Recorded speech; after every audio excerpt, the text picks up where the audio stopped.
আসসালামু আলাইকুম। আমরা এখন সকালবেলা সেই তিস্তা ব্রিজের উদ্দেশ্যে রওনা হলাম। আল্লাহর রহমতে যাচ্ছি। তো সকালবেলা ভালোই লাগতেছে মোটামুটি। তো বিশেষ করে একটা কথা না বললেই নয়, সকালবেলা যে কোনোখানে আপনি যান তো আল্লাহর রহমত ভালোই হয় সে যাত্রা। দেখেন আমি যাচ্ছি, সামনে একটা বাস আছে, একটা অটো রিক্সা আছে, বা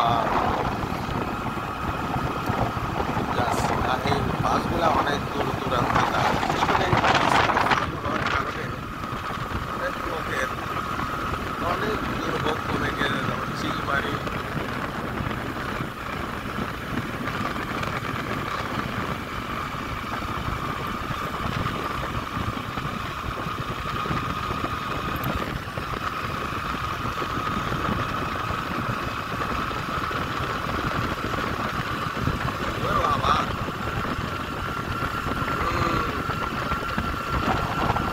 এই বাসটা ডাইরেক্ট ঢাকা যাবে।